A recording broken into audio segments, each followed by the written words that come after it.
లేకపోతే ఇక్కడ కూడా వాళ్ళు చాలామంది మోడర్న్ డ్రెస్సులు వేసుకున్న ఫోటోలు బయటకు వస్తుంటాయి. కానీ వీళ్ళు ఇప్పుడు మారిపోయి పార్టీలో చేరగానే, బీజేపీలో ఇంకో దేంట్లో చేరగానే వీళ్ళు నీతులు బోధించడం మొదలు పెడతారు. నీతులు బోధించాల్సిన అవసరం వాళ్ళకి ఉంటుంది, పొలిటికల్గా కావచ్చు, ఇంకొక రకంగా కావచ్చు. శివాజీది కూడా అంతే. శివాజీ ఎందుకు మాట్లాడాడు? ఆ సినిమా ప్రమోషన్కి ఉపయోగపడుతుంది. ఎందుకంటే ఆ రోజు 8 సినిమాలు రిలీజ్ అవుతున్నాయి, మన సినిమా కనబడాలంటే ఏదో ఒక వివాదం చేయాలి అనే యాంగిల్లో అతను మాట్లాడాడు. లేకపోతే నిధి అగర్వాల్ది ఎప్పుడో జరిగింది, అప్పుడు మాట్లాడలేదు అతను. కాబట్టి ఆ కాంటెక్స్ట్ లేదు కలిపి ఒక పులిహోర వండాడు. అదేమి సినిమాకి హెల్ప్ ఆ సినిమా బాగుంటే చూస్తారు, లేకపోతే తెలియదు. కానీ అతనికి కొంత పాపులారిటీ వచ్చింది, నోటోరిటీ అంటారు, వ్యతిరేకత కూడా వచ్చింది. ఓవరాల్గా బ్యాలెన్స్ చేస్తే పాపులారిటీ ఎక్కువ వచ్చింది.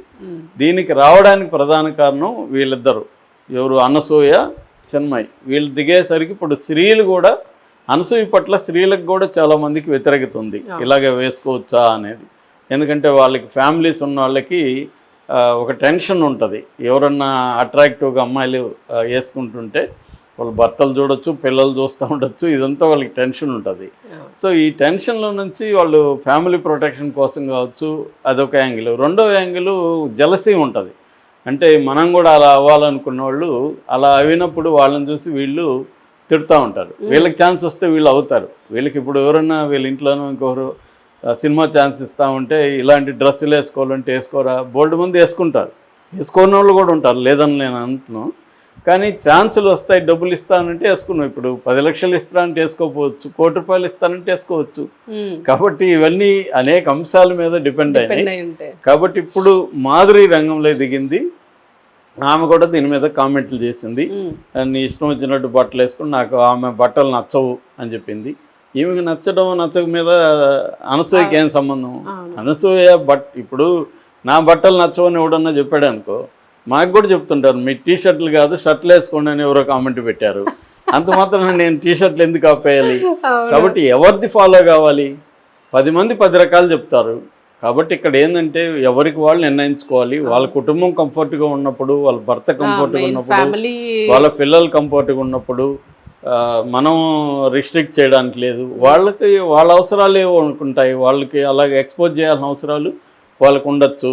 ఎందుకంటే దాన్ని చూసి ఓహో ఈ అమ్మాయి బాగానే ఎక్స్పోజ్ చేస్తుంది, మనం తీసుకుందాం ఈ క్యారెక్టర్ కానీ సినిమా వాళ్ళు అనుకోవచ్చు. చాలామంది అందుకని ఫోటో ఆల్బమ్స్ చేసేటప్పుడు రకరకాల ఎక్స్పోజింగ్ చేసి ఫోటోలు తీసుకొస్తారు సినిమాలో ఆఫీసులకి. ఎందుకంటే నేను ఎక్స్పోజింగ్ కూడా రెడీ సార్ అని చెప్పడానికి వాటిలో తీసుకొస్తారు. ఓహో ఈ అమ్మాయి ఎక్స్పోజింగ్లో బాగుంది, గ్లామర్ బాగుంది, మన క్యారెక్టర్ తీసుకుందామని వాళ్ళు అనుకోవచ్చు. అంటే గ్లామర్ ఇండస్ట్రీలో ఉండేవాళ్ళు ఎక్స్పోజింగ్ అనేది కంపల్సరీ. పైన మళ్ళీ ఎక్స్పోజింగ్ చూసేది ఎవరు? చొంగగార్చుకుని చూసేది ఇప్పుడు ఈ చెప్పే మగవాళ్ళే. వీళ్ళు ఏమన్నా చూడరా? ఇప్పుడు ఈ మగవాళ్ళల్లో 90% పోర్ను చూసేవాళ్ళు ఉండరా? ఖచ్చితంగా ఉంటారు వీళ్ళు. కాకపోతే వీళ్ళకి ఏంటంటే ఇవన్నీ నువ్వు రహస్యంగా చేసుకోగానే బహిరంగంగా చేయొద్దని.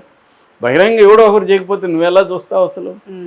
కాబట్టి ఇదంతా హిపోక్రసీకి సంబంధించిన అంశము. అట్లాగే పబ్లిసిటీ, దీని వెనకాల మార్కెట్, ఇవన్నీ ఉంటాయి. దీంట్లో ప్యూర్గా బట్టలు వేసుకోవాలా లేదా అనే చర్చ అనేది లేదు ఇక్కడ. ఆడవాళ్ళందరూ చీరలే కట్టుకోండి అని చెప్పడంలో చెప్పే హక్కు అయితే ఎవరికైనా ఉందండి, చెప్పచ్చు. శివాజీ అయినా ఇంకొకరైనా. అది తప్పు శివాజీ అలా చెప్పడం కరెక్ట్ కాదని చెప్పే హక్కు కూడా ఉంటుంది ఇంతవరకే. కానీ దీంట్లో ఒకరిని కించపరిచి, ఇప్పుడు అనసూయని కించపరిచి వీళ్ళు ఆనందించేది ఏముంది? వీళ్ళ మాట వాళ్ళ ఇంట్లో వాళ్ళే వినరు, వాళ్ళ కూతురు విందు, వాళ్ళ భార్య విందు, వాళ్ళే ధిక్కరిస్తూ ఉంటారు. చాలామంది ఏంటంటే స్త్రీలకి కూడా ఇబ్బంది, పెళ్ళవగానే వాళ్ళు చాలామంది మగవాళ్ళు ఇంక నువ్వు చీరలు కట్టుకో, అంతవరకు వాళ్ళు జీన్స్లు వేసుకుంటారు, అన్నీ వేసుకుంటారు. కానీ ఇక్కడ ఇది అట్లాగే సుమంది కూడా ఒకటి పాపులర్ అవుతుంది. గుళ్ళోకి జీన్స్ వేసుకొని పోతున్నారు అమ్మాయిలే. అబ్బాయిలు వెళ్ళొచ్చా? అబ్బాయిలు కూడా జీన్స్ వేసుకొని వెళ్ళకూడదు కదా గుళ్ళో. ఆ గుళ్ళో అలో చేసినప్పుడు నువ్వెవడు చెప్పేదానికి? ఇప్పుడు తిరుమలలో అలో చేయరు. తిరుమలలో అందరూ పంచులు చీరలు కట్టుకుని పోతారు, లేకపోతే ఫుల్ డ్రెస్సులు వేసుకుని పోతారు. అట్లా గుళ్ళో అలో చేసినప్పుడు జీన్స్ ప్యాంటు ఈయనకేం సంబంధం? అంటే ఏదో ఒక నోటితో వల్ల జనాలకి బోధించాలి, సమాజాన్ని కంట్రోల్ చేయాలి, నీతులు చెప్పాలి. సోషల్ మీడియా వచ్చినాక ప్రతి ఒక్కరూ నీతులు చెప్తుంటారండి. ఎవడు ఫాలో కాడు, కానీ అదొక వాడికి ఒక దూల అనమాట. సో ఆ విధంగా ఇప్పుడు మాధురి మీదనే అనేక ట్రోల్స్ ఉన్నాయి. ఆమె ప్రవర్తన మీద, ఆమె ఆల్రెడీ పెళ్ళైన అతనితో వాళ్ళే ట్రోల్ వస్తూ ఉన్నాయి. ఇప్పుడు ఆమెకి ఛాన్స్ దొరికి ఆమె ఇంకొకరిని ట్రోల్ చేస్తుంది, ఆమె ఇంకొకరిని విమర్శిస్తుంది. కాబట్టి మరి ఈమె ఎలాగైతే ఒక స్ట్రాంగ్ ఉమెన్గా నిలబడిందో, అనసూయ కూడా ఒక తన పద్ధతిలో తను నిలబడింది. నచ్చకపోతే నువ్వు నీ పద్ధతిలో నువ్వు ఎక్స్ప్రెస్ చేయొచ్చు, తప్పు లేదు. కానీ దానివల్ల అనసూయకు వచ్చేది పోయేదేమీ లేదు.